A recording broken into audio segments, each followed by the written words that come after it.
my friends. Welcome to the Drive Home Breakdown. I'm Brent Adams. I'm Tony Grice. And we have just seen Solo. And Tony, I have a question for you, and I bet you know the answer. Who shoots first, Tony? No, wait, Tony. Who shoots first? Han. But Tony, do you know who shoots first? Han shoots first. That's right, Han shoots first, Tony! That's how you know it's Han Solo! Because Han shoots first! What about that time when he didn't shoot first? I don't know what you're talking about. I really don't know what you're talking about There's right that now. one time that was weird. I don't remember. It even looked like he did shoot first. Like, what it looked like to me is that somebody in Photoshop moved a cutout of his head over about 4 centimeters. It's so weird. Is what it looked like to me. But this movie has absolutely no business doing as poorly at the theaters as it is. Yeah. There is absolutely nothing horrible about this film. I think that the most it could be accused of is being good, but not excellent. You know what I mean? It is. I think that's the most. That's the most that you can accuse it of. It is absolutely. I and wholeheartely agree with you. There's absolutely no reason it should be doing the way it is. It was a lot of fun. Yep. I have issues. Yeah, I have issues with it. Like I said, it's good. And it's not excellent. It's not perfect. And I hate to say it, like the one issue I have is kind of it's kind of like one that like it's a pretty big one, but then once you make it past it, you can and just kind of like, okay, well that's going to be the way it is. I'm going to move past it. That's like the one that's big for me. But once you do, I mean, it's just like, man, that was a fun movie. Yeah. Like, yeah. I'll be honest. I would put it up there with Rogue One. I agree. I think it falls right after Rogue One in terms of order of things that I like. Like it is. It's great. I don't know what it is about these solo Star Wars films that they keep getting shit right. Well, it's because they're not so busy trying to think of some massive, big, like, we got to have 3 of them, so what are we going to do next? Yeah, they're always worried about what they're going to do next. And there was even a little bit of that. Never your mind on where he was, what he was doing. It's the like future. It's like they don't. It's just like they don't focus on the film in front of them. Come on over. But yeah, I thought they did a really good job. I would love to know, how much is reshoots, how much is, because I mean, what was it? They said like something like 70% reshoot, because that was the way that they were able to give what's his name directorial credit. Yeah, I have no idea. I feel like that scene in the robot fighting was probably a reshoot. It is awesome. As soon as I saw him, I was like, "Oh, Clint!" Like as soon as Clint Howard shows up, you know what's up. I have never been so happy to see his ugly face. Dude, that was awesome. Oh man, that was good. So I'm trying to think of where to start. Okay, so like number one of the things that I was really thinking about in this movie is that the thing, like in these in the Star Wars story films, for whatever reason, I feel like we're getting a lot more of the benefit of, I think, what they call the Lucasfilm Story Group, but it's basically their like writers committee. Okay. That is responsible for sort of maintaining continuity and for all of the, just sort of like kind of keeping track of all of the haves and has. So they have a group of people that does what Kevin Feige does. Yeah. I mean, very similar to the way that Marvel Studios has got, they've got sort of an oversight story thing going on to make sure nobody steps on anybody else's toes. Lucasfilm established a group that does that very thing, and for whatever reason, to me, I feel like they have more of a hand in Rogue One and Solo than they have had in Force Awakens and Last Jedi. Well, and it would make sense too, because I mean they deal with things that would change things later, whereas like the later films, there's not much set past them. That's true. So they're sort of blazing their own trail, whereas these have to fit within what's already established. Okay, but like to me, there's some fan service stuff in this movie, and that's great. I mean, like, we love fan service, the Darth Vader scene in Rogue One. I mean, there's all kinds of things that you can point to. But there's some obscure fucking shit in this movie. And I'll tell you my favorite one. I know what and you're you gonna and I say. started punching the hell out of each other. I know, because we were like, it took me a second. I was like, what did she say? Like that move, like, you know, she does that whole, you know, like move. She gets the guy down the ground, and L7's like, whoa. What was that? She puts her hands out. Whoa. Whoa. And she's like, what was that? And she's like, oh, it's Tara Kasai. And we were like, what? Like, the failed Star Wars like side view fighting game on the PlayStation? Did she say, like, somebody taught me Tara Kasai or something? Like, yeah, she said Tara Kasai. Like, somebody, I thought she said, like, somebody taught it to her, or maybe she just said, somebody taught me Tara Kasai or something. When we heard it, we were both like, You're kidding me. That was awesome. You're kidding me. I feel like and now it's got me wondering, like, was that like something that was deeply established in the mythos before? In the mythos that, you know, there was like a form of martial art, and, you know, like somebody said, hey, let's make a game out of it. Like, I'm wondering now, is it deeper than just that PlayStation game? I sort of felt like there was, but even then, that I felt like was like a really deep dive to get the for the fighting game, for the old PlayStation 1 fighting game, which was so horrible, but awesome. I ever expected to get out of this movie was a fucking Masters of the Tara Kasai reference. That was Jesus. awesome. But that was probably the most exciting one for me. That really was great. That was one that was truly just like out of left fucking field. Yeah, way out. Yeah. So that was excellent. I think one of the most significant ones by far is Darth Maul. Yeah. I mean, Maul surviving Naboo has been well established in the television shows, Clone Wars and then Rebels. Yeah. The fact that Maul survived, the fact that Maul was there's a lot of like, well, what time frame is this supposed to be relative to everything else? I think that this is probably about, I'm guessing this is in the neighborhood of 10 years before A New Hope. Okay. So which would be about 20 years after I think it's more like 10 years. I think it's about dead in the middle. I think it's because, I mean, Luke and Leia are about 20 in A New Hope. They're born in Revenge of the Sith. Well, that's what I'm saying, though, before, because we don't, the last time we see him is in Phantom Menace, right? The last time on screen. Yeah, well, that's in the films. Yes, that's true. But like I said, in Clone Wars and in Rebels, you know, Maul is he's got goings on all in that shit. That's true. Yeah. And so that's the thing. Like, you know, we always talk about the thing like where it never seems like with the MCU and like Agents of S.H.I.E.L.D. Like, it seems like it only goes one way. Like, the stuff that happens in the TV show never bleeds over into the movies, right? Although I think Rebels is the only, you know, example, because I mean, because before, you know, it seems like there was a few like things they flirted with doing some other stuff before, like in the books and some other stuff, but like, you know, where they reset everything. Rebels is the only thing we've gotten outside the movies, right? Yeah, I think Clone Wars predates the cutoff, or whatever, the retcon. Yeah, the retcon reset. I think you're right. So anyway, that's awesome. But the fact that things that they have established in the television shows are also in the movies, like, I mean, you know, like we saw the Ghost. There was a reference to General Syndulla in Rogue One, and in this one, I mean, like, fucking Darth Maul, mechanical legs and all, shows the fuck up. And it's actually Ray Park, and I have to say that, like, when you first hear it, I'm like, okay, well, I mean, like, who talks on holographic transmit? Okay, fucking Sith Lords do, right? Yeah. Like, it's definitely not Palpatine. Yeah. And I'm sitting there and I'm looking at him like, no, like, you couldn't be fucking Darth Maul. Oh my God, it's Darth Maul. You know, who's always been a fan favorite, you know, which I don't think Lucas anticipated, which is why he, you know, made such a big deal. Killed him off and, you know, cut him in fucking half. It's like, oh, that doesn't mean anything. People lose limbs. I mean, they fucking cut off Carrie Fisher's head. She got a mechanical head. Come on. I mean, it's just, you know, I mean, maybe you guys don't remember that rare deleted scene from the holiday special, where Princess Leia's head got decapitated. That would have been the best part of that. If that's what happened, that would have actually still been the happiest moment in the thing. So true. But anyway, so the fan service in this was very, very appealing to me.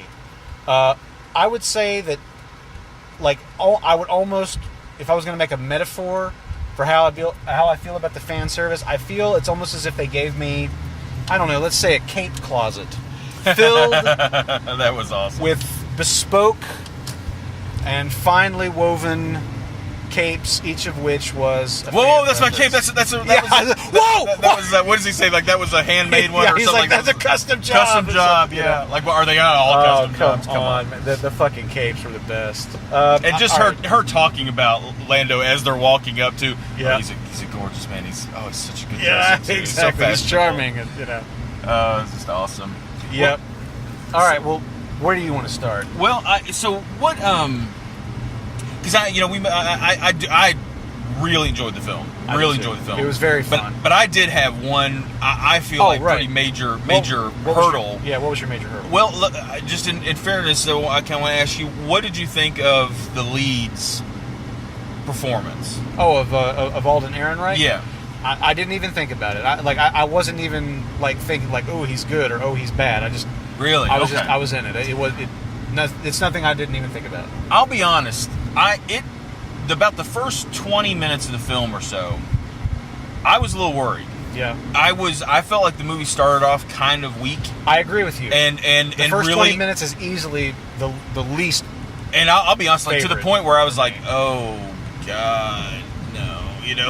This is. Please don't let this be the whole film, because I honestly I was kind of I don't know that I can make it through if this is because it was very. I don't know. There's just something about it was just lacking everything. It wasn't just lacking one thing; it was lacking everything. But the one thing that did not really change for me throughout the whole film was I did not think that he did not remind me really in much of any way of Han. Yeah. I felt like every version of Han Solo that we've ever seen on screen had they tweaked the character a little bit over time. They definitely kind of softened, I think, him to some degree throughout the original films, but I did not think that he ever captured really anything of what I think of Han Solo. Right. Now, when I finally about maybe an hour or so in gave that up and just said, okay, that's just it's not the Han Solo character that I know. Yeah. We'll just watch the film. And I don't know that I ever really came around to. I liked him. I didn't think he was bad. I didn't think he himself was he fucking ruined the film. Yeah. I just don't think that he ever made me think of Han Solo as that character. I got you. I thought fucking Childish Gambino, can't think of his real name. Donald Glover. Yes, exactly.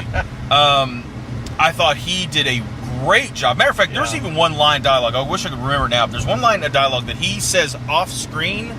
I swore it was fucking Billy D. Williams. It sounded just like him. Yeah, it was amazing to every now and then he'd let a little bit of Billy D. come through. I mean he definitely felt like a young, brash version of more less refined version of him. Kind of like Billy D. in the later films is he is the character. I mean, he is refined. He is that smooth. Early in his life, he's playing that he's that smooth, and he's just creating that. He's faking it till he makes it. Exactly. Yeah. And I thought he nailed that. I thought fucking Chewbacca, that dynamic, that was one thing they did. Yeah. The Han Chewie stuff. Some of the most rewarding. Great. That was some of my favorite stuff in the movie. Yes. And I was catching myself because I was sitting there thinking oh, I bet I know what's about to happen next. Yeah. Should I say it or should I not say it? Yeah. And that kind of thing. But when they say, give him to the Beast, I'm I bet the Beast is a Wookiee. Oh, I know. I thought they handled really they foreshadowed that perfectly. From about that point forward, it really started picking up. Yeah. I thought honestly, I thought all the kind of ancillary characters around, I really liked fucking Woody Harrelson. I did too. I mean, even in the end, even when that's coming. The whole, the whole movie, he's going to betray him. But it's a weird, it's kind of that sort of, he just has to. He has to. And Han has to shoot first, thank God. Thank God. And glad that debate's over. Yes. And I thought that was perfect. They really nailed that. The story arc for what's the name of the girl? I never really Kira. Kira. hers was very odd. Like, I kept wanting, because they don't really ever really go into everything she's done. They kind of keep saying, like, you have no idea what she's done, and like, I kind of wanted a little bit of a. I want a little bit of a peek. A little bit of a peek. Now, I think the idea was that this is the first in a trilogy of solo movies. Come on, don't call it a trilogy. Well, I mean, you can't do 2. They've got them signed. It's either 1 or 19. They've got them signed for 3 movies.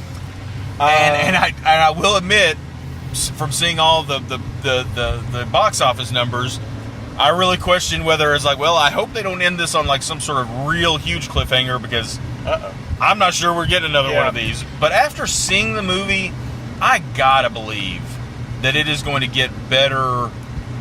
It's almost going to be like one of those I think on video. Listen to me. I think on home release, on streaming, on Blu-ray. I think when this movie on hollow disc. Yeah, when this movie comes out for the home later this year, I think that people will have given up on, like, I'm rage quitting Star Wars over Last Jedi, or, whatever it is that's in the air right now that people aren't.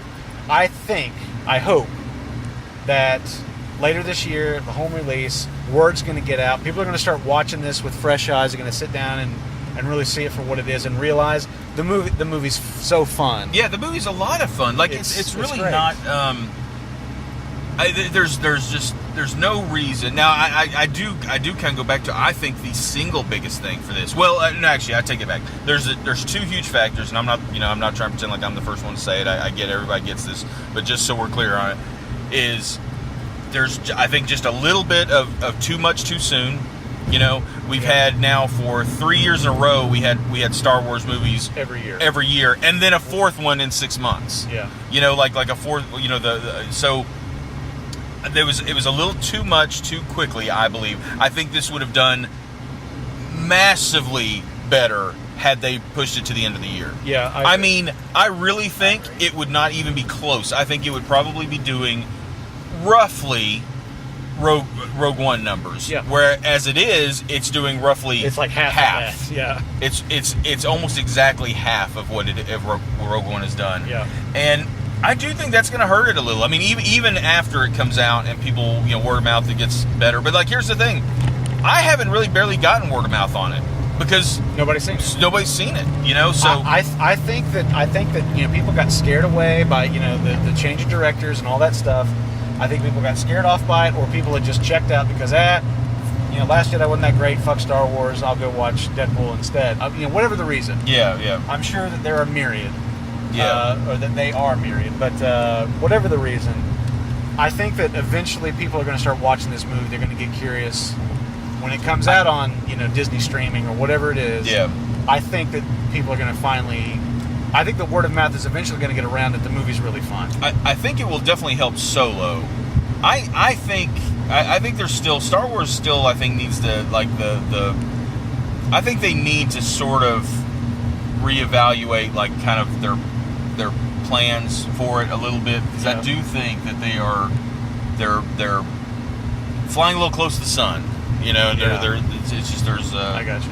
I think they would do well to maybe start kind of being a little more cautious of this, but I do think this turned out way better than I had high hopes going way back in the day, because I remember saying like I loved Rogue One, did not really care for Force Awakens, hated Last Jedi, and then come into this, I was really hoping for something closer to Rogue One, and absolutely getting it delivered. And we got it. Now, I did not have that kind of feeling going into it today. That was like, that was like 4, 5, 6 months ago was where I was when I was like, man, I'm really looking forward to this. I feel like I'm hoping it's going to be something like a Rogue One, that kind of vibe where they can, have more fun with it and not worry so much about what world building for other movies. Yeah. But having come out of it, man, going in with a little bit lower expectations probably helped move this up even higher. Because I think so. I think I would have always been happy, but I was much more happy. After kind of going in a little apprehensive. I went in a little scared and came out quite happy. Yeah, At first, like 20 or 30 minutes or so, though, I will admit, I was kind of laying there, and there's like maybe one joke or maybe one thing here or there that was like, oh, okay.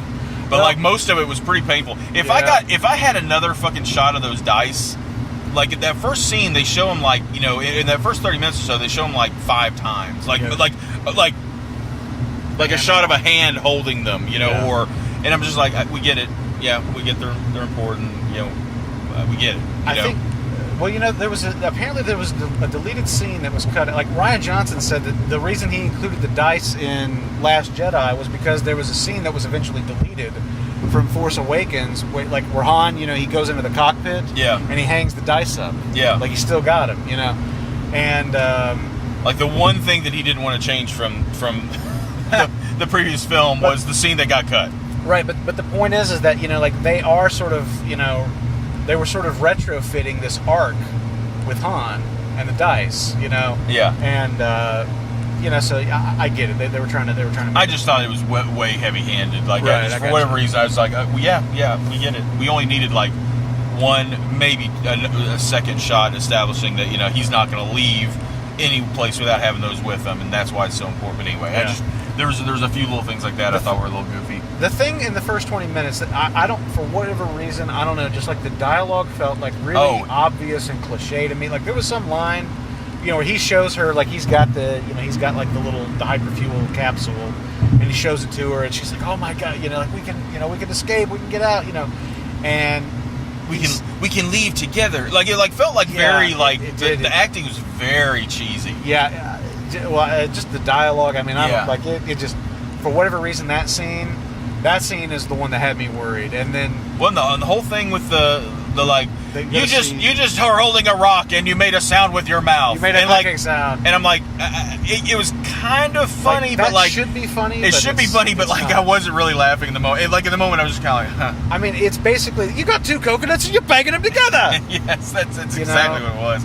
There's something about that whole scene, and not for nothing too. It was like the way, you know, the whole lighting where it was all that like pale blue and nothing else was shown. Now I know it was kind of played up because later he breaks that and it burns them or whatever. But it just not maybe the strongest way to like start the film, I think.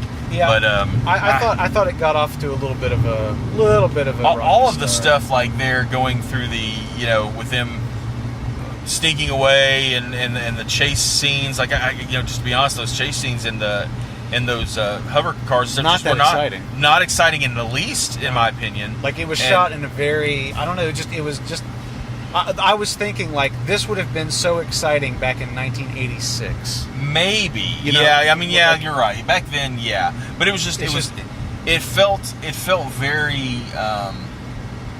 It felt very bland. It like, just did not feel very exciting. Did not feel like there was really. I 100% agree. And then I thought that chase was very uninspired. I was a little iffy, although I will say, like looking back now that I've come out of the film and really enjoyed it, I was a little iffy too on that whole Battlefield 1, you know, scene that they were in. You know, where it's all like the trenches and the you know that it was a little like, you know. Some of the gags like, come on, we're gonna lead it to boom, and then he gets blood. Like I'm like, it's a little like, just a little goofy, cheesy stuff. And I'm like, they're trying to kind of make this very dynamic or something. I don't know. And I do kind of dig the idea though. Like I dig the idea of like Han Solo like stumbles into a World War II heist movie. Where he bumps into Woody Harrelson and Thandie Newton. Looking back, I enjoyed a lot more. At the moment, I didn't think it worked that well. Like you know, it kind of. I like that. Looking back, I'm definitely more warm to it than I was at the time. I really thought, you know, there's some things that happened too. I just really didn't expect. I didn't expect Newton's character to be gone so early in the film. I agree. There was maybe like a tiny amount of like, you know, I felt like he should, you know, like he sort of recovered from that loss pretty quickly. Like, you know, I don't know, like. 5 seconds later, they're in the office. He's like, "Hey, I'm sorry to hear it," but I was like, "Oh, I appreciate it." So, what have you got for? And like that was like there was no sort of like. Yeah, he's kind of, you know, he's a little bit of on to business. Yeah, a little more though than I kind of I think. Well, but also you're supposed to like him, although Yeah, but he knows that Dryden is that Dryden's Doesn't give a concern shit. is false. Yeah. Yes, Dryden, that's true. It's just an affectation. I guess I just meant that I didn't feel like he showed enough, just basically he got over it almost instantaneously, and I'm just kind of thinking especially for the character that you're supposed to, and you do, grow to really like, because that makes the betrayal at the end maybe have a little more weight or whatever. Right. I feel like they probably should have done that. Should have done a little bit more there, but I have to say I really expected it was going to be Lando that double crossed him. I'm not going to lie. When that door opens and that you kind of know whoever's there is behind the wall that you're the angle that you're at. Yeah. I was very close. I was like, is it Lando or is it what was his name? Beckett. I was leaning towards Lando. I thought, they're going to set up this whole thing of, Lando's got a betrayal problem or whatever. And it would have got me, because I was like, it's Beckett. I was like it pretty much is, but maybe it's Lando. But I was definitely, if it had been Lando, I'd been like, you fucker. But in a I should have known, kind of way. Right. But it could have gone either way and still been interesting. Exactly. It almost makes me wonder too if there was a version of it at one point where maybe it was, or maybe they played with that idea of what if we did have, how would that change the dynamic later? Right. I think that I have to say one of the things I do really like is I love where they find Lando at the Sabbat game at the very end. Yeah. And he comes up and he's like, "Hey, how you guys doing?" Yeah.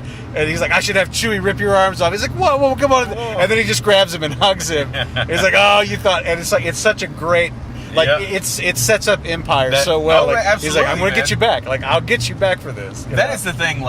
You leave the film feeling like that relation, because really when you kind of get it in Empire, you get it. You have enough there, but you build in your mind this history they have. Right, and now that almost never lives up when they try to redo it. No, that's a good point. When they try to do it in a movie, you're like, oh man, the idea, whatever idea I had in my head was better than what you ended up doing. You should have not shown us. This is every bit as good. This, they really did do a good job of nailing that. I agree. That relationship, how it started, how it's kind of gone on. Yep. I will say, and also I love how it's you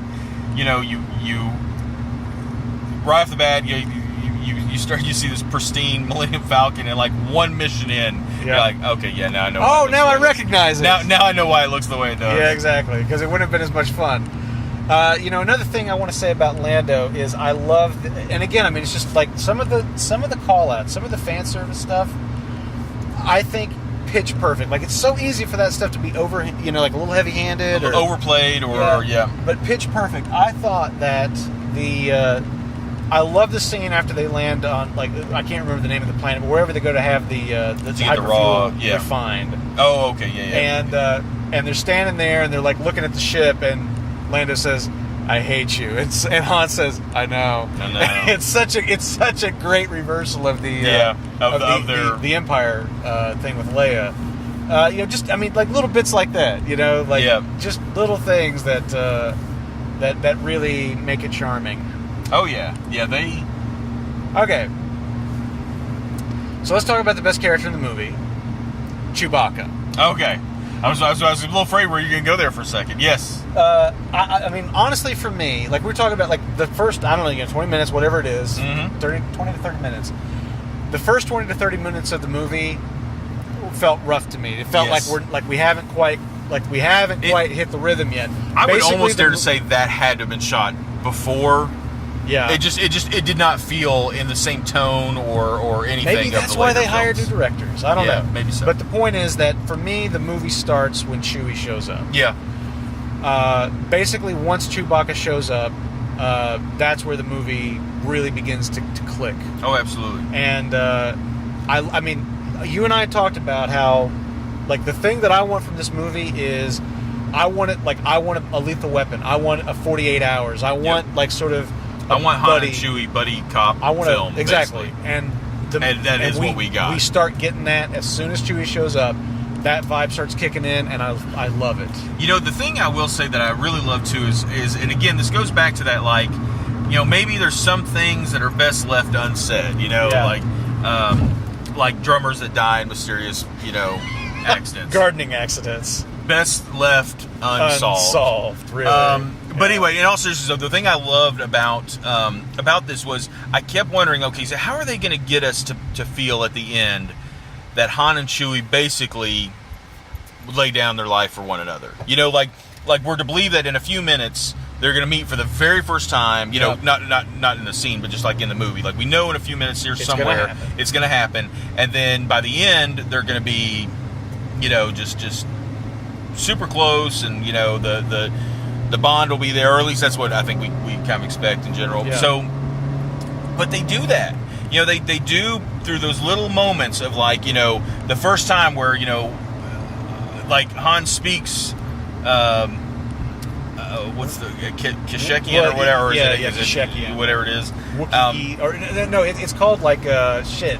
They said it in the press junket. They gave the name of the language, and I can't remember what it is. I mean, it's not like Wookiee or something. It's not Wookieese, but it's something, like but anyway, that. And he speaks in Wookiee for a second, which kind of like, puts him off just for a minute, like what the hell?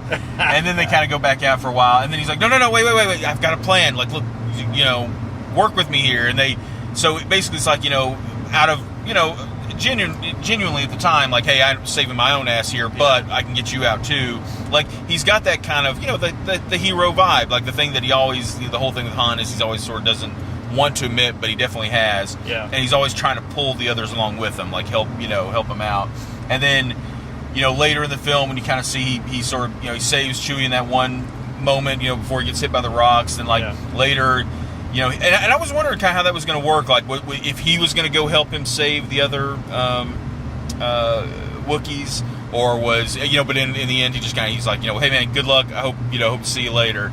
I wasn't really sure. I was like, I wasn't sure if he was going to go help him and then they would finish the mission or what. Yeah, how it was going to go down. But you do believe at the end, like, they've got a bond. Like, it's not where it is, later, but it definitely laid groundwork that makes it believable. Yeah. They get to where they get. Well, and I have to say that one thing that I was a little concerned about, I mean, because obviously, like, always in the lore there was this life debt that that Chewie owed Han, and I was a little like, I did not like want this scene. I mean, because like in the trailer, where you see like the lead up to that moment where Chewie's headed for the rocks.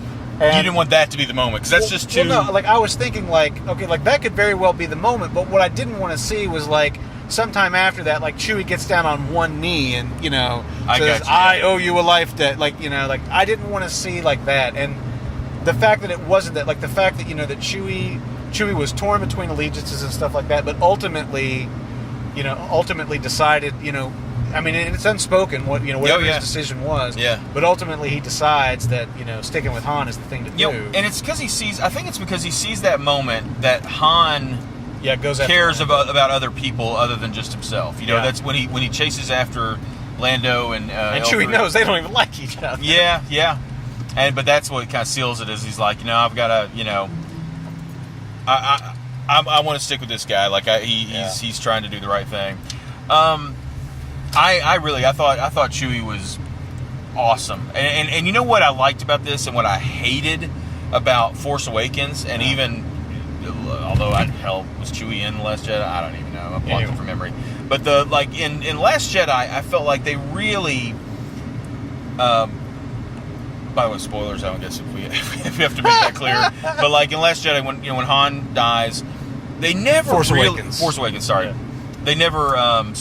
They never really give, in my mind, Chewie, like, he has that one scene where he... I totally agree. And then... I totally agree. I was waiting for that moment when they get back home, a moment between, like, Leia and Chewie. Yeah. And I don't even think that there was, like, a cut scene. Like, I thought maybe, maybe they cut it for time or something. No! I'm like, how do you not do... Like... Yeah, J.J. Abrams has actually... He's copped to that. Like, he's admitted in the press... That he just fucked up? Yeah, he says... the biggest mistake I've made is, like... Leia should have hugged Chewie instead of Rey when they got back. Yeah, I mean, I fucked that up. It really bothered me. Like, I mean, like, genuinely does kind of bother me, because again, it's like Chewie just kind of feels like at that point it's like, well, who does he have any bond with anymore? He's just going to stick around the rest of these movies because he's kind of this.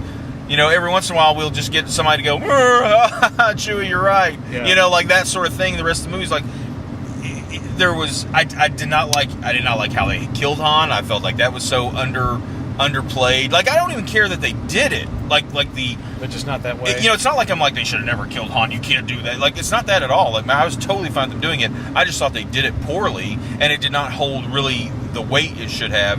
And then it could have redeemed itself a little bit if you'd had a moment later where Chewie gets this scene that kind of like, she really knows. Like, she is the only one maybe that's left around that really understands how big of a loss that was, Yeah. And maybe the guilt he feels, because maybe he feels guilty somehow about I owed him my life, and I sadly let him, go on this, go down there when I told him, when I said he shouldn't, or should be careful, whatever. there should have been something. You get so much though in this movie where it makes up for all those lack of Chewie in the earlier film.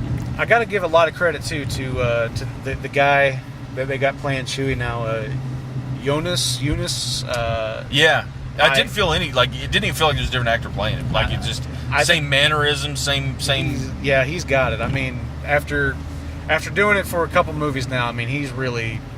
I mean, like that look at the end, where Han says, when have I ever steered you wrong? And Chewie just does that thing like, what? that little head turn, Yeah, I mean, he's got it. I love that when they're sitting at the Spock table at the very end of the Spock match, when he holds up, he's like, shows it to him. He's like, he's like, oh god, is that really what you're gonna play? We're dead.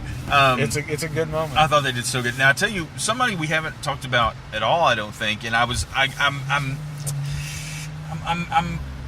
mixed on it. Was it L3? Is that the character? L7. L7. I really like L7. Well, I did a lot more as it went on. I thought because everybody, that was one of the not really spoiler, but one of the things I kept seeing was the social justice warrior robot. Yeah. And I will admit, part of me is like, I don't want to, whatever this is going to be, I'm not sure if I'm going to like it. Early in the film, I really was. I was kind of like, oh god. So is every line of dialogue she has going to be some it's only going to have to do with that. But then as it plays out, you kind of see why it is, where it comes from. Yeah, I really liked her. And then again, it pays off in a big way. Well, too. And again, though, I actually free your brothers. Freedom. I felt like it actually was let down just a little bit by her death, and I kind of felt like there should have been at least a little bit more of a moment between her and Lando. I'm not saying should have kissed her or anything like that. I felt like what they did with it. I thought it. I didn't think it was. I guess this is my thing. I think these are characters these are people that are huge parts of their life, and then they don't really do anything with it at the end. It just sort of, crap. I got to get her on here. I thought he handled well. I just thought it would have been a thing they should have. When she gets loaded up, he goes back there and he's worried about his ship when he's going back there and ripping her. Logic board out there. I just felt like some of those are oh man, if this was somebody really you were that tight with and you were about to go back there and rip their logic circuit out, I don't know that you'd be concerned with other things or whatever. But that's that's me. I did think the humor from that character was actually pretty awesome, pretty funny. It's really interesting to see how they shot that too. I don't know if you've seen any of the footage on set. But she is basically wearing an L7 costume with a green screen Lycra suit on underneath it. But I mean, she's got. I mean, it's like she's puppeteering it from inside. She's wearing, the way that the arms are sort of, I don't know, they're roughly rectangular shaped and stuff like that. I got you. The sort of the UFO shaped head and everything. It's really you should go check it out. It's wild. I was why didn't you just do a digital character? Yeah. But I mean, that's the thing. She's really acting. I mean, she's driving it all. She's there. It did feel good in that, in the way in the world. It felt felt more real probably. That again, I go back to some of the best characters from these last two movies have been the robots. Yeah. L7 and K4. Yeah, K4. We can't apparently give them more than just a letter and a number, but still, not me. But I can survive in space. Now this was one of the few things I didn't want to say anything about ahead of time. Is it okay if we? Yeah. Okay. Yeah. So, there was. So I'm going to ask you because I didn't see it. Somebody said that there was, and I'm guessing it was in the riot scene. Yeah. I think C-3PO.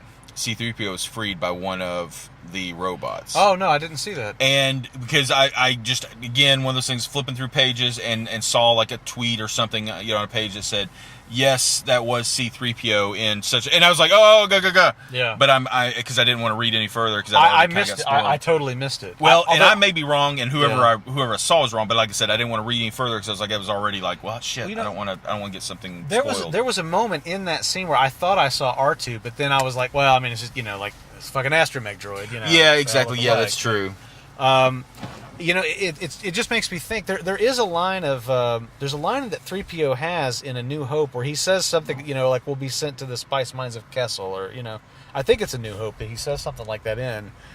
And I wonder if it's sort of if it's like is it we'll be sent there again, yeah, like we'll be sent back to the spice mines of Kessel, or and like the whole memory wipe kind of thing. Like I guess you could argue at some point, like we find out that they were memory wiped, before there was, which I guess they didn't talk about. I guess that they were before, because 3PO he says that that their last owner was Captain Antilles, the captain of Tantive 4. And they obviously and obviously they'd gone to Bail Organa after what have you. No, I mean I think like 3PO's memory got wiped. I don't think R2's did. Or did but it did get fully wiped or something. Okay, so here's another thing I just thought of that I dig. I love. Like after they get to again the planet where they're going to have the stuff refined, and Han says, "Hey, we did the Kessel Run in 12 parsecs," and Chewie's like, "Yeah." He's like, "Well, if you round down, it's 12." But then by A New Hope, he's like, "It's the ship that did the Kessel Run in less than 12 parsecs." To me, I love that. It's even better. It's even better that you realize that every time he says it, it's a little bit less. I love that. Oh, I know exactly. You just schmutzing on the Vaseline every time you tell the story, right. just blurring it just a little bit better. Yeah, I thought, and I feel like touches. there was one or two other ones that I'm just it's leaving right now, but they were in the vein of the Terexai reference they made earlier, like where there was just stuff that I was like, oh shit, is that? Oh crap!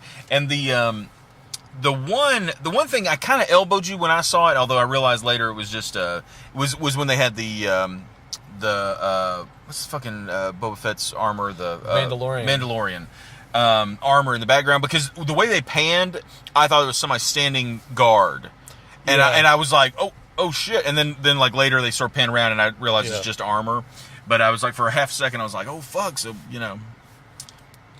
Boba Fett's there to get some money or some shit. It's also I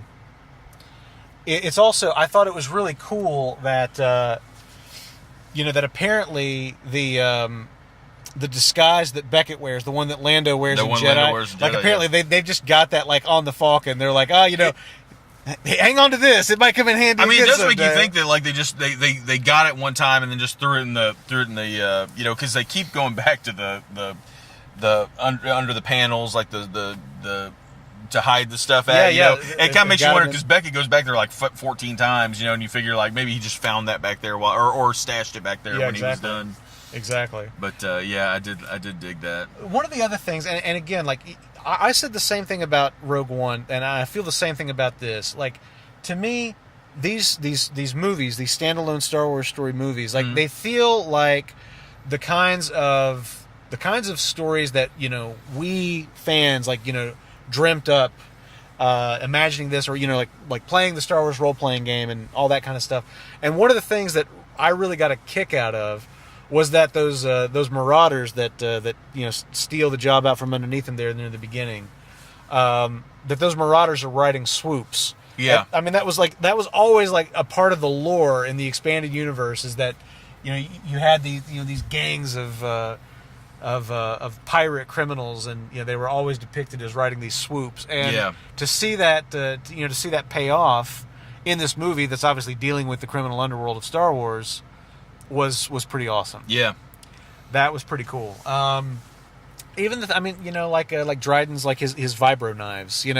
Again, I mean vibro blades were something that was the first time I ever heard about vibro blades was reading the Star Wars role playing game handbook. You know. Yeah, because you always think that like, oh well, it looks like a lightsaber, so it can only be some sort of thing, but it's not. It's an electronic or a plasma cutter or something along those lines. You know, and they've used it because they used it. It seems like a lot in the last couple of films, like for what's the Red Guard that's in Last Jedi. Last Jedi, where they had like all their weapons kind of had that edge to them with that stuff. They had like vibro weapons, and I think they might have even shown up once in Rogue One. I'm trying to remember. I think you're right. Oh, no, that was a cool call out.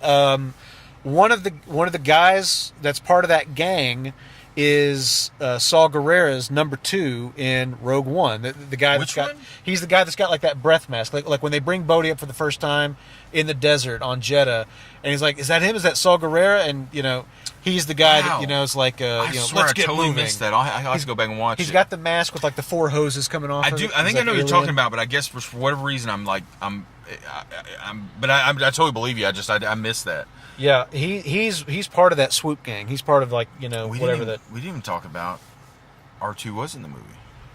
Oh yeah, Warwick Davis. Oh, Warwick Davis was in the movie. Yeah, that was awesome. That whole that was great. And that's one of those things I love. That's one of those things of like, you know what, him coming back and having like a major role in the film. I don't know if that's a realistic thing, or like if you even want that. You know what I mean? If that's the right thing to do. But having like this role like that, where it's just perfect, like a little. That guy.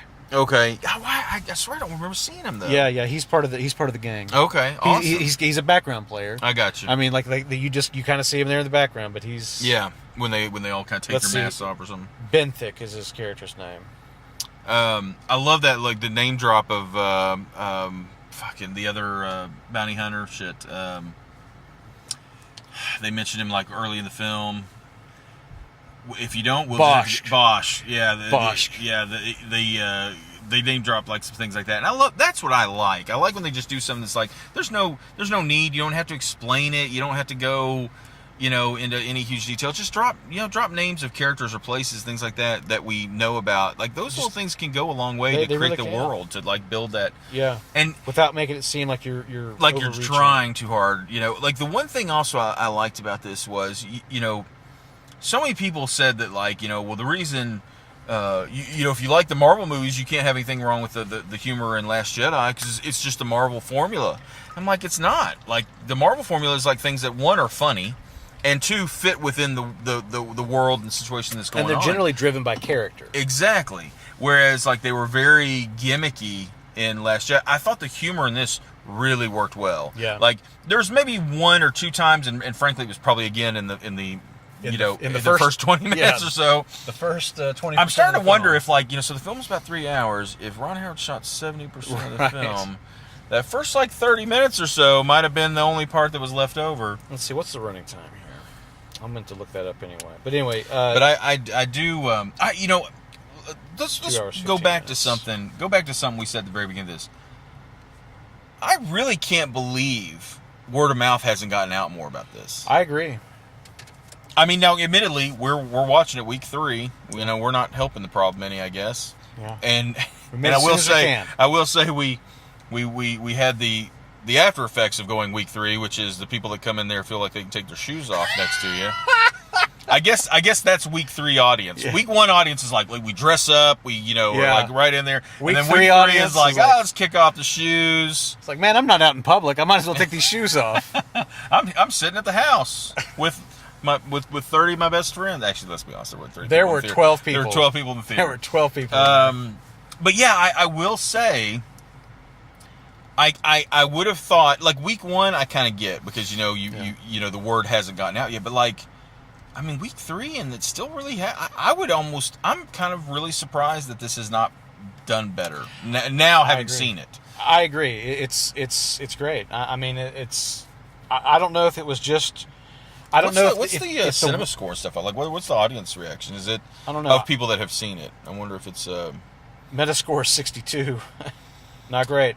I don't know if it's just that the week 3 expectations are lower than the week 1 expectations. Maybe. But, I don't know. I mean, but now the thing is though that most of my friends, people that I heard from that saw this, they all said, "Oh yeah, it's fun. It's really fun. You know, have a great time." there's only 2 people that I've talked to that had seen it prior to this, and both of them, one of them just said you'll really like it, and one said like it was good. Like that was, you know, like which is, I'll be honest, spot on. I mean, like I will say, if I'd gone into it with like typical like summer blockbuster expectations, I probably would have come out being like, man, that was really good. As it is, I went in there with, frankly, like, this may be painful kind of expectations, you know, and then came out like, oh shit, that was awesome. Right. You know, like it really, right. I was really concerned, and just, I was too. Just am not now. And I have to say though that I think that the anticipation of it, oh crap, this could be bad. Yeah. Keeping our expectations low, I think really paid off. It definitely did.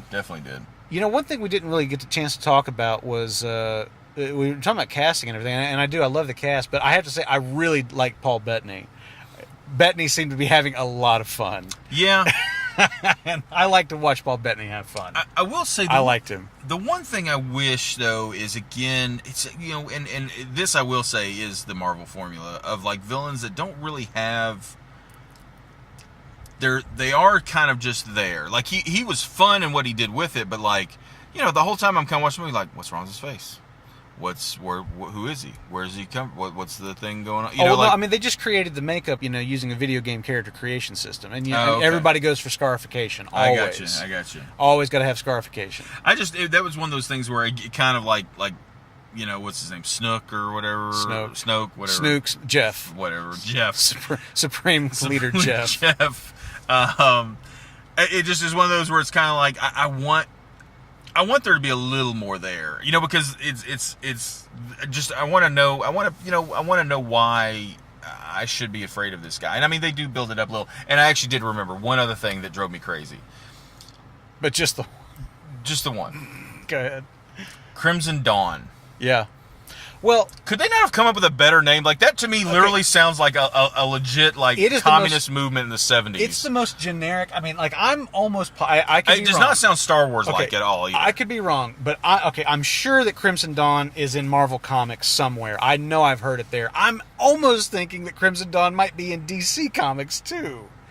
It just sounded so generic, and they said it so many times that it really felt like honest to God, it felt genuinely like a low budget, action movie with like a terrorist organization called Crimson Dawn. Well, I mean, it sounds like the sequel to the documentary Red Dawn. It legit does, and it was just goofy. And if they hadn't said it so many times, I probably wouldn't have cared. But I mean, by the end of the movie, they're dropping it like every other 2 seconds, and you're like, real quick, can we talk about changing the name? Can we talk I almost wanted there to be a joke of like one guy in the back be like, hey, by the way, I thought we were going to start calling ourselves, like, you know, Flames of Justice or something. Something different than Crimson Dawn. Flaming Pies of Justice.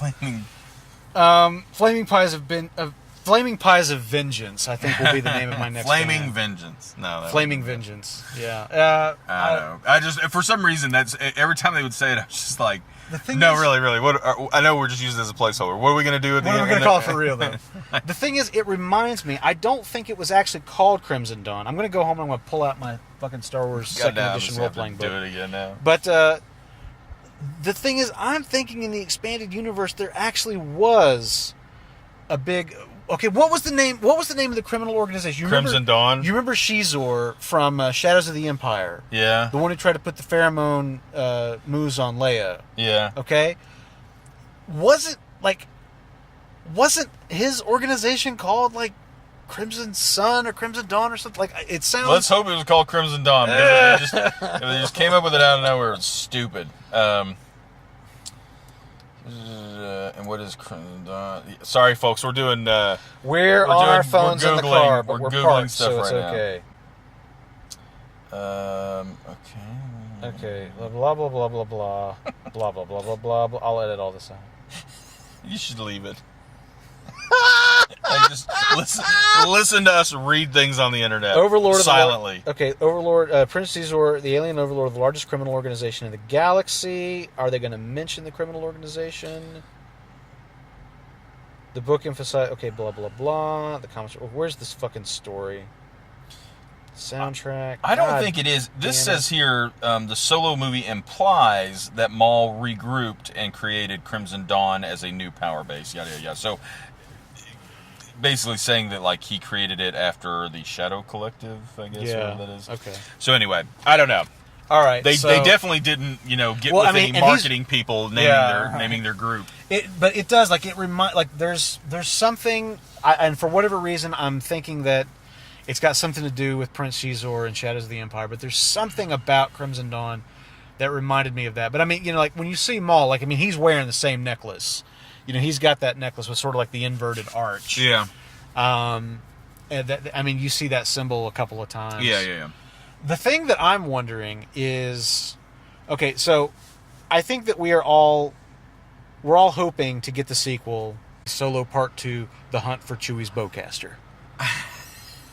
Very true. Very true. Yeah. My question is Kira going to become the antagonist? Yeah, I the will. eventual antagonist that Han has to. And I guess that's why when I was out. kind of saying, like, I sort of wanted a little bit more out of her backstory as well, is because I kind of like, they're playing it up like, no. You really don't know what she has done. Like, you know what I mean? Like, they're like, I don't care what you've done. No. I don't think you can fathom the kind of shit she's done. The thing is, after you said that the first time, like, what I immediately leapt into my imagination was they could have had a character with her on the, like, I keep wanting to call it a sail barge, but on the yacht, on Dryden's yacht. They could have done something really simple, like there's like the waitress who like brings him the drinks or whatever, like, she almost spills them or whatever, and Kira's like, like, get a hold of yourself, like, listen, you got to focus here, like, you cannot screw up around these people, they're gonna kill you. Like, she's sort of like, got a little bit of this under her wing kind of vibe. Yeah. And then at the end, after Dryden's dead, after she communicates with Maul or whatever, she kills that character. Yeah. Like, just kind of show that, where you see her being all nurturing and sort of matronly, and then she just turns and kills that character. Like, something like that. Like, you could have done something. Or like she brings her a drink, she said, it's okay, then kills her. Like she's calm and nice about it, but she can't let it go. You're getting on. much better at this. Yeah. Yeah. But the point I do think is, she's going to be bad. I think she has to. Okay, I agree, but they could have sown the seeds for it right there. Maybe it would have been too much. I mean, I'm heavy-handed. I'm heavy everything, but I'm heavy-handed. Maybe it would have been too much. But I think that they could have done something that wouldn't have taken a lot of screen time. I agree. And would have given you that. Now, and I don't think that would have been heavy-handed even. Just real quick follow-up. Like, I think you're exactly right that they could have done a few things that would have just given you... Because right now, it's very ambivalent, like, or what's the word? Ambiguous. Ambiguous. That's the word I was looking for. I know. It's very much I like had that. it, strangely enough. You were awesome. If only you looked over here. They don't let you know really anything. Like, good, bad. They just leave it up there. And I wonder if that's because maybe they weren't sure. Like, they were like, look... We're hedging our bets, because if people really like this character, maybe we don't do it. Or this way. But I mean, like, but anyway, sorry, you were going to say. That's a good point. The other thing I was going to say is that if they do any more of these Solo movies, I'm going to be very disappointed if we don't. I mean, he can't take too much of a role. I don't think he can be too central to it. But boy, it'd be cool to see Maul a little bit more. Oh yeah, that'd be fun. Yeah, and I definitely think like Maul.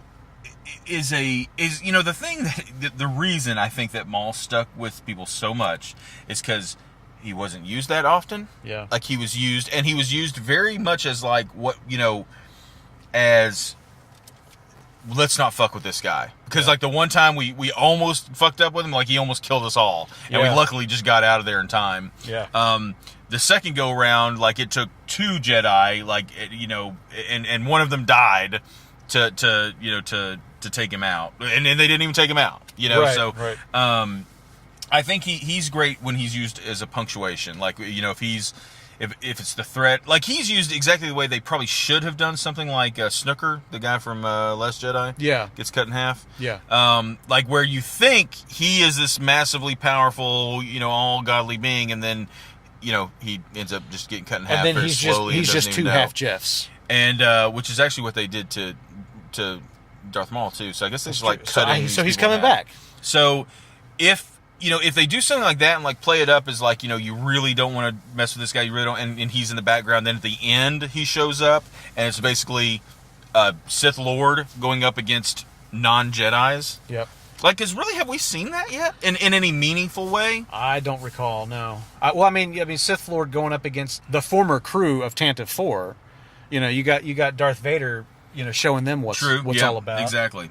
Basically, what it's all about is them dying horribly. Dude, I love just this is real quick because it reminded me of that scene with Vader. Like that scene with Vader at the end of Rogue One is like that payoff that they couldn't have done back then. They just couldn't. Yeah. Like you couldn't with the technology, and everything. It probably would have made it impossible. But the fucking like him force choking people up against the ceiling, hitting Cutting them in half. Remind me of the scene with Chewie though, where Chewie like goes there, hits that dude, slams him up in the ceiling, and like knocks him. I mean, it's just like it's those moments that you wanted to see back then, but just probably weren't as doable with the technology and the The Wookiee hand-to-hand fighting is pretty. It's brutality. It's sheer brutality. So fun. Where Chewie picks that guy up, swings him up over his head, and then just like crushes his skull on the ground. Slams him onto his head. Like I actually will say, some of the violence in this surprised me just a little. Like it just, I mean, they kind of had it in the previous ones as well, but like in Rogue One, I feel like there's a time or two there's just like, oh shit, okay, oh snap, like when he just blatantly kills that one dude that's the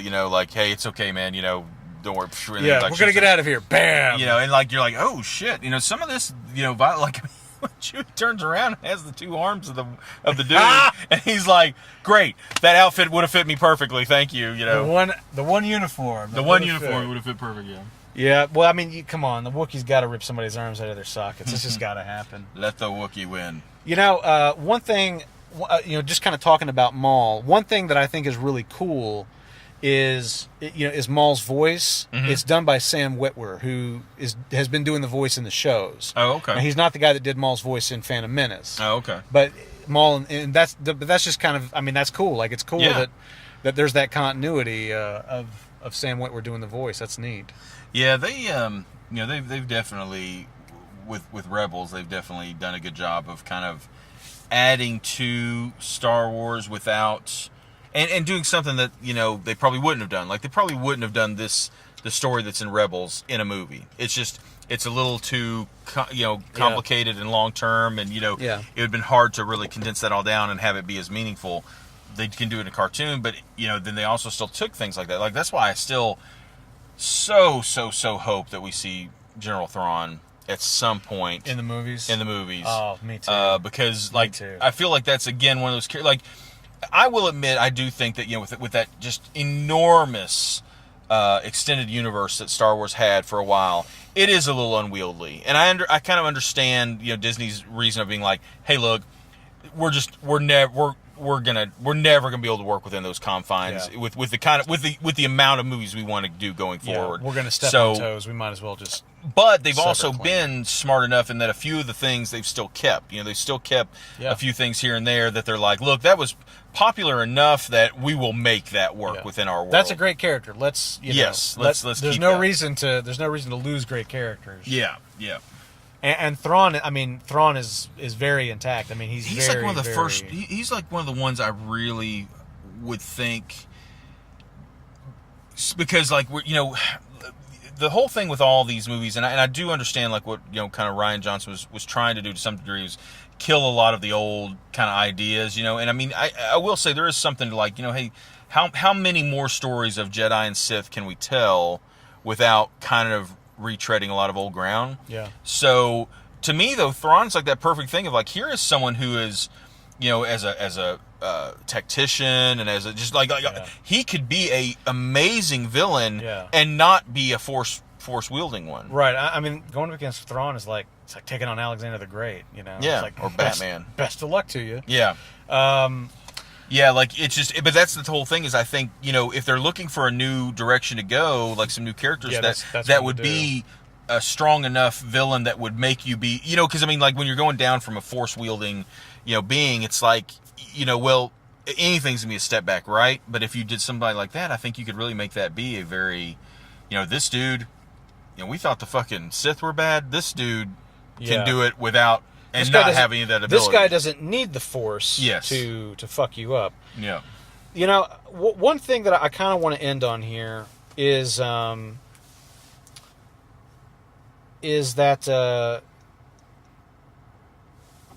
the one of the things that I desperately wanted for this movie to be is, and I got a little bit of this from the trailer, like just like the whole thing with like L7 and all that.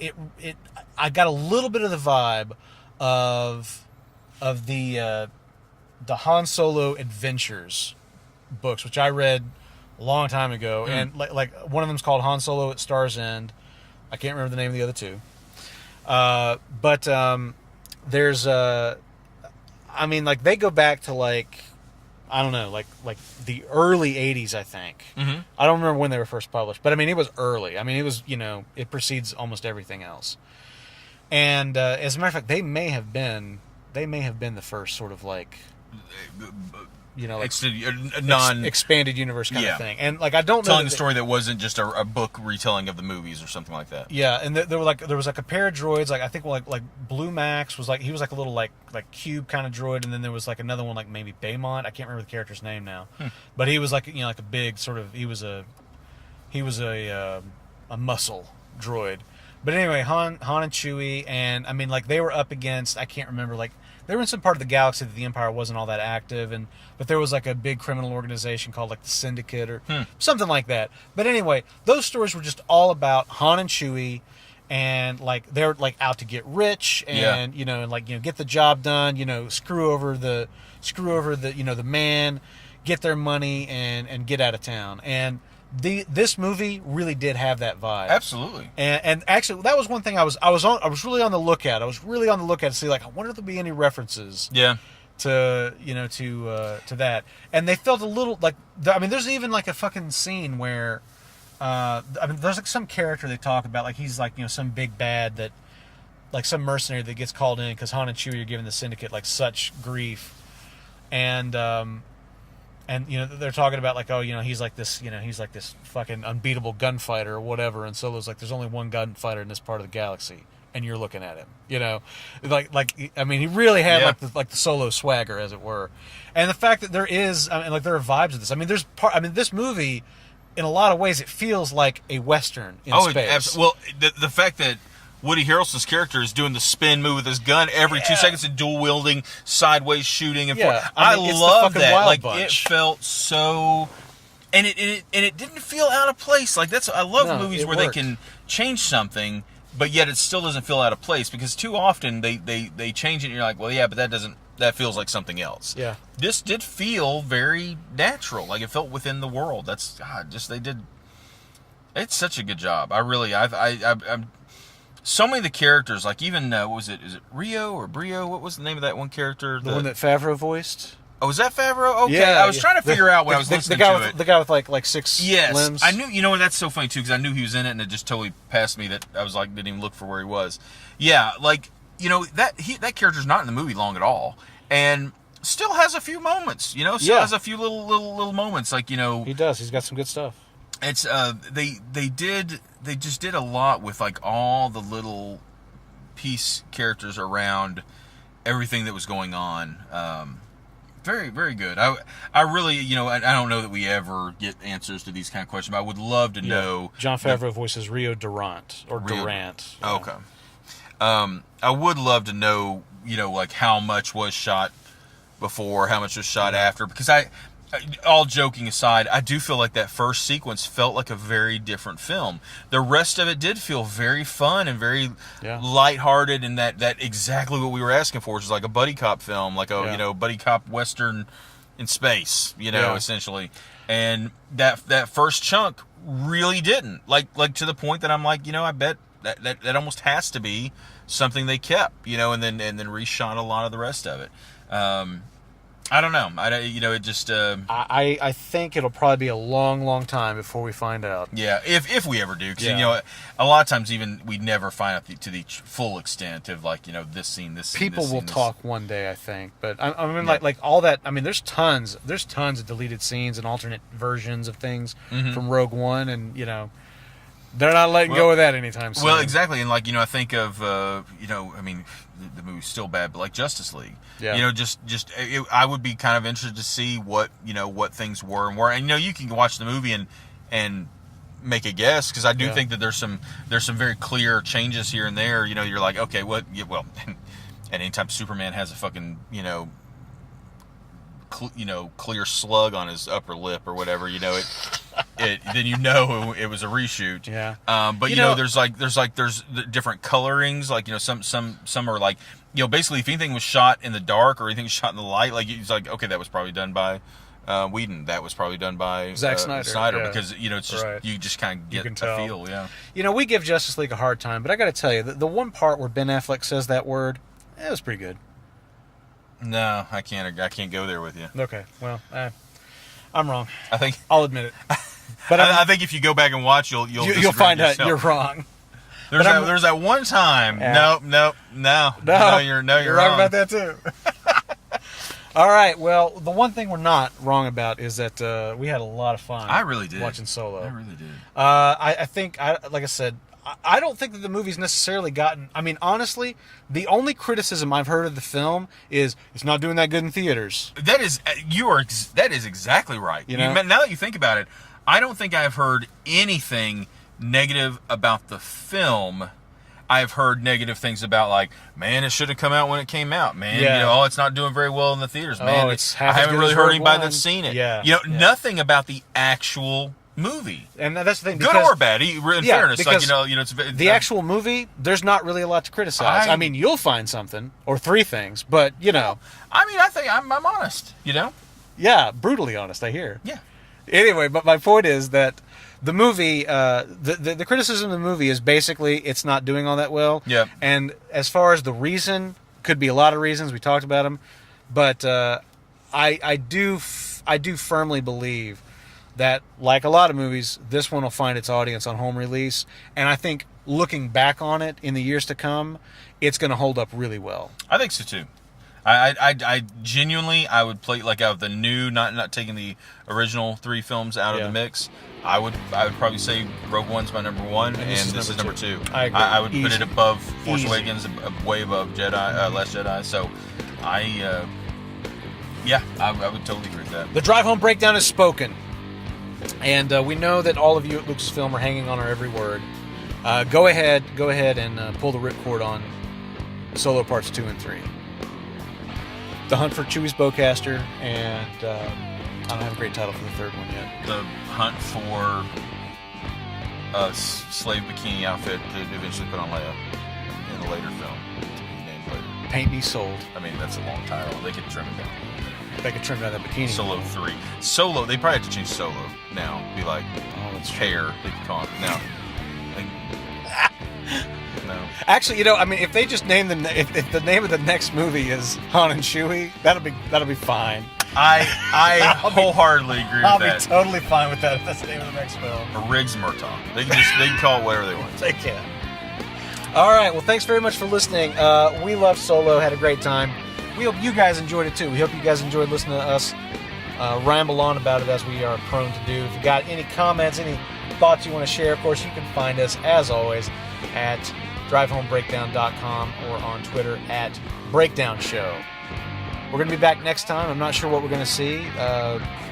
Deadpool 2 is still in the air. That's one that we both want to check out. We'll see what the winds bring us on that. If they bring us good fortune and free schedules to go see it.